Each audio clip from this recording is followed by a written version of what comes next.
آگاہ رہیں جوانان کہ شیعہ اس وقت موجود جمعیت میں شیعہ 3 طرح کے شیعہ ہیں، جو موٹی تقسیم ہے تشیع کی شیعہ کی، جو اچھی خاصی جمعیت پوری دنیا میں رکھتے ہیں۔ ایک جو تعداد میں سب سے زیادہ ہیں، اثنا عشری شیعہ ہیں، 12 امامی شیعہ، جن میں ہم اپنے آپ کو شمار کرتے ہیں کہ ہم 12 امامی شیعہ ہیں، یعنی وہ شیعہ جو علی علیہ السلام کو امام اول مانتے ہیں، اور پھر امام کی اولاد سے امام حسن و امام حسین علیہ السلام، اور امام حسین علیہ السلام کی اولاد سے پھر ائمہ دیگر کو مانتے ہیں، اور آخری امام مہدی علیہ السلام کو مانتے ہیں، اور انہیں امام موجود و امام غائب مانتے ہیں۔ یہ ایک جمعیت ہے شیعہ کی، تشیع سارا اثنا عشری میں منحصر نہیں ہے۔ ان کے بعد جو دوسری بڑی جماعت دنیا میں موجود ہے وہ ہیں شیعہ اسماعیلی شیعہ۔ یہ بھی شیعہ ہیں، بعض لوگ ہمارے معلوم نہیں کس بنیاد پر، جہالت ہے، نادانی ہے، ناواقفیت ہے، تعصب ہے، انہیں دور کر دیتے ہیں تشیع سے، اصلا شیعہ نہیں سمجھتے، بلکہ بعض تو کہتے ہیں یہ مسلمان نہیں ہیں۔ نہ، یہ شیعہ ہیں، شیعہ جماعت ہے، اور شیعہ مستقل جماعت ہے اثنا عشری کے مقابلے میں، لیکن ہیں شیعہ کے ارکان ان کے اندر پائے جاتے ہیں، یعنی وہ پہلی تقسیم مسلمانوں میں جو ہوئی جس میں شیعہ علی و شیعہ عثمان، یہ پہلی تقسیم ہوئی تھی۔ اصل شیعہ کہلانا یہاں سے شروع ہوئے تھے، اس سے پہلے شیعہ کا لفظ عام استعمال میں، بول چال میں، لوگوں کی زبان پر ہر آدمی کو نہیں کہتے تھے، خاص خواص میں رائج تھا۔ رسول اللہ صلی اللہ علیہ وآلہ وسلم نے علی و شیعتہ یہ فرمایا ہوا تھا، یہ رسول اللہ نے ذہنوں میں بات ڈالی ہوئی تھی، علی و علی کے شیعہ، لیکن عام لوگوں کی زبانوں پر یہ اصطلاح رائج نہیں ہوئی تھی۔ عام لوگوں کی زبانوں پر شیعہ علی کی اصطلاح تیسرے خلیفہ کے زمانے میں شروع ہوئی، اور خصوصاً ان کے قتل کے بعد شروع ہوئی، جب وہ بحران شامیوں نے کھڑا کیا، اور اس کے بعد ہر آدمی کو پوچھتے تھے کہ شیعہ من، کس کے شیعہ ہو تم؟ شیعہ من، کس کے شیعہ ہو بھائی؟ علی کے شیعہ ہو یا عثمان کے شیعہ ہو؟ تو وہ جواب دے دیتا تھا میں کس کا شیعہ ہوں۔ جیسے آج کل سیاسی جماعتیں ہیں تو وہ آپ پوچھ لیتے ہیں کس جماعت سے تعلق ہے، کس لیگ سے تعلق ہے، کس پارٹی سے تعلق ہے، تو آدمی بتا دیتا ہے میں فلاں جماعت سے ہوں، یا کوئی لوگو ہی لگایا ہوتا ہے اسی سے پتہ چل جاتا ہے یہ فلاں جماعت کا ہے۔ یہ باقاعدہ عوام میں معاشرتی سطح پر اصطلاح اس وقت پھیلی ہے، شیعہ علی و شیعہ عثمان، تاریخی لحاظ سے، لیکن رسول اللہ صلی اللہ علیہ وآلہ وسلم نے اپنی حیات مبارکہ میں یہ لوگوں کے ذہنوں میں یہ بات ڈال دی تھی، علی و شیعتہ، علی و شیعہ علی، یعنی پیرو علی، اس تقسیم کے مطابق جو امام علی کو امام مانتے ہیں، امام اول وہ شیعہ ہے، اور ان میں اثنا عشری بھی یہی عقیدہ رکھتے ہیں، اسماعیلی بھی یہی عقیدہ رکھتے ہیں کہ رسول اللہ صلی اللہ علیہ وآلہ وسلم کے بعد ان کے وصی، ان کے جانشین، ان کے خلیفہ و امام اول وہ علی ہیں۔ اور تیسری جماعت جو آج موجود ہے شیعہ کے نام سے، اور دبنگ شیعہ ہیں، اپنا منوایا ہے دنیا سے انہوں نے، وہ ہیں زیدی شیعہ، جنہیں آپ اخباری زبان میں حوثی شیعہ کے نام سے سنتے ہیں۔ یہ زیدی شیعہ ہیں۔ زیدی شیعہ کا مطلب یہ ہے کہ امام زین العابدین علیہ الصلوۃ والسلام کے دیگر فرزند امام باقر کے علاوہ حضرت زید کی امامت کے قائل ہیں یہ لوگ، اور پھر ان سے آگے ان کے اندر امامت کا سلسلہ جاری ہے، اور آج یمن میں ہیں، یہ بھی طاقتور رہے ہیں تاریخ میں، اور سیاسی طاقت، سماجی طاقت، اقتصادی طاقت، پھر ان کی طاقت سمٹتی گئی جب دوسرے سلسلے بڑھتے گئے، اور آخری جو ان کا گڑھ بنا وہ یمن ہے۔ آج بھی یمن میں ان کی حکومت ہے۔ 1960 سے پہلے آدھے یمن پر ان کی حکومت تھی، پھر بعد میں ان کا اتحاد ہوا آپس میں، اور اتحاد کے ذریعے سعودیہ نے مداخلت کر کے، عربوں نے ان کو کمزور کر کے اور موجودہ حالت میں پہنچا دیا، اور پھر انہوں نے اپنے حقوق کے حاصل کرنے کے لیے دوبارہ باقاعدہ دفاع کیا اپنی سرزمین کا، اور جو ابھی جاری جنگ ہے یہ سب زیدی شیعہ، حوثی شیعہ لڑ رہے ہیں، اور ان کے خلاف سعودیہ نے اور عرب دنیا نے اور ان کے اتحادیوں نے جنگ شروع کی ہوئی ہے۔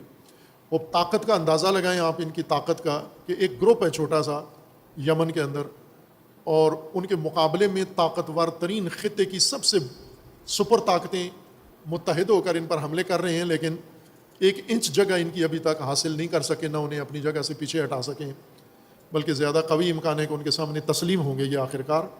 اب یہ ان کی طاقت کی علامت ہے، یہ اتنے طاقتور ہیں یہ لوگ۔ بلکہ اگر ہم گزشتہ صدیاں، جو 12-14 صدیاں گزری ہیں مسلمانوں کی تاریخ میں، تو اثنا عشری کمزور حالت میں رہے ہیں سیاسی طور پر، اسماعیلی سب سے مضبوط رہے ہیں سیاسی طور پر، اور حکومتیں قائم کی ہیں، بڑی بڑی حکومتیں قائم کی ہیں، بڑے بڑی قلمرو پر حکومتیں قائم کی ہیں. جس طرح عثمانی خلافت رہی ہے، اسی طرح اسماعیلی خلافت، اور طولانی مدت تک، صدیوں تک ان کی حکومتیں اور مضبوط حکومتیں رہی ہیں. اور انہوں نے جو حکومتیں قائم کر کے جو خدمات انجام دی ہیں، جو بڑے بڑے تعلیمی ادارے آج موجود ہیں، یہ ان کے بنائے ہوئے ہیں، جن میں سے ایک جامعۃ الازہر ہے، مصر کا تعلیمی ادارہ، یہ ان کا بنایا ہوا ہے. اسی طرح وہ دانشگاہ جندی شاپور، وہ ان کی بنائی ہوئی تھی. اور بہت سارے، یعنی علم کو انہوں نے پروان چڑھایا. فلاسفہ بڑے بڑے پیدا ہوئے. اخوان الصفا، معلوم نہیں کبھی سنا ہے یہ نام، نہیں سنا آپ نے، مطالعہ اگر کرتے ہیں تو. اخوان الصفا فلاسفہ کا ایک گروہ ہے، مجموعہ، گروپ آف فلاسفرز. انہوں نے اپنا نام پیش نہیں کیا. بس اوقات ہوتا ہے نا، ہمیں یہ بھی پتہ ہے کہ مثلا ابن سینا فیلسوف ہیں، ابو نصر فارابی بہت بڑے فیلسوف ہیں، یہ شخصیات اپنے نام سے معروف ہیں. اخوان الصفا اسی سطح کے بڑے فلاسفہ تھے، لیکن وہ اپنی اخلاقیات کی وجہ سے، اپنی تربیت کی، مذہبی تربیت کی وجہ سے اپنا نام متعارف نہیں کرواتے تھے، خود نمائی نہیں کرتے تھے. لہٰذا انہوں نے گروپ کی شکل میں سارا کام کیا، اور ان کے تحقیقی رسالے، ابھی بھی کتابیں موجود ہیں جن پر باقاعدہ ریسرچ ہوتی ہے اخوان الصفا کے نام سے. یہ سارے اسماعیلی تھے یہ. اور اس طرح ان کی علمی خدمات بھرپور ہیں، اور باقی ان کے ترقی کے کام، تعمیرات کے کام ان کے فراوان ہیں. اور ان کے بارے میں متضاد آراء ہیں. دوسری طرف سے یہ بھی لکھا ہے کہ ظالمانہ ترین حکومتیں بھی انہوں نے قائم کی، لیکن اس بات سمجھ میں آتی ہے کہ کچھ پروپیگنڈا بھی ہے ان میں بدنام کرنے کے لیے ان کو، ان کی حکومتوں کو یا ان کے نظام کو، جس میں ان کے سب سے بڑا جو مقتدر حاکم گزرا ہے حسن الصبا، اس کے بارے میں جو متضاد آراء ظاہر کی گئی ہیں. لیکن وہ بہت مقتدر انسان تھا اور اس نے حکومت قائم کی. ایسی حکومت اثنا عشری نے کبھی بھی قائم نہیں کی، نہیں ہو سکی ان سے. چھوٹی چھوٹی کرتے تھے، چھوٹی آبادیوں میں، کسی خاص علاقے میں، کسی موقت طور پر، لیکن پھر آگے چلتی نہیں تھی وہ حکومت. انہوں نے بڑی حکومتیں اور بڑی عرصے تک قائم. خوب شیعہ اثنا عشری حکومت ایران میں ہے، اور یہ جو 40 سال پہلے، 42 سال پہلے 1979 میں قائم ہوئی ہے. اس سے پہلے شیعہ اثنا عشری میں حکومت نہیں تھی. اس کی کئی وجوہات ہیں. امامت کے یہ 3 بڑے مدعی لوگ ہیں، یہ 3 شیعہ جمعیتیں ہیں. تینوں، وہ پہلا معیار جو تشیع کا تھا تاریخ میں، کہ جن کے پہلے امام علی ہیں، یہ تینوں وہی ہیں، پہلا امام علی کو مانتے ہیں. پھر آگے چل کے شاخیں تشیع میں بنتی گئیں، اور کئی شاخیں بنی اور ختم ہو گئیں تاریخ میں، جن کا ذکر تاریخ میں موجود ہے، لیکن آج ان کا پیروکار کوئی موجود نہیں ہے. لیکن کچھ ایسی بنی جو ختم نہیں ہوئی، انہیں ختم کیا گیا، کوشش کی گئی لیکن ختم نہیں ہوئی. جن میں سے یہ 3 بڑی جمعیتیں اثنا عشری سب سے زیادہ ہیں آج جمعیت کے لحاظ سے، اور ان کے بعد اسماعیلی ہیں، اور پھر زیدی ہیں، اور پوری تاریخ ہے بھرپور ان کی. یہ شیعہ آگاہی ہونی چاہیے ہمارے عزیزوں کو، جوانوں کو، مومنین کو. ان تینوں کے ہاں امامت کا تصور ہے. تینوں امامت ہی کی وجہ سے شیعہ کہلاتے ہیں. اگر امامت کو چھوڑ دیں تو پھر شیعہ کہلانے کا استحقاق نہیں رکھتے. شیعہ وہی کہلاتا ہے جو امامت کے نظریے کا معتقد ہے کہ رسول اللہ صلی اللہ علیہ وآلہ وسلم کے نائبین و جانشین آئمہ ہیں، امامت کے عہدیدار ہیں، جنہیں رسول اللہ صلی اللہ علیہ وآلہ وسلم کے بتائے ہوئے راستے کے مطابق امامت حاصل ہے، اللہ کی طرف سے جن کو امامت حاصل ہے. اور تینوں کے اندر امامت کا دلچسپ سفر ہے. اثنا عشری کے اندر بھی امامت کی ایک تصویر و تفسیر پائی جاتی ہے. اسماعیلیہ کے اندر بھی امامت کی ایک تصویر و تفسیر پائی جاتی ہے. زیدیہ کے اندر بھی امامت کی ایک تصویر و تفسیر پائی جاتی ہے. اور تینوں کے ہم مختلف ہے. تینوں میں امامت کا معیار، امامت کی شرائط، امامت کا انداز، امامت کا نظام ایک دوسرے سے مختلف ہے. اصل نام میں شریک ہیں لیکن تفصیلات میں، جزئیات میں ایک دوسرے سے مختلف ہو جاتے ہیں.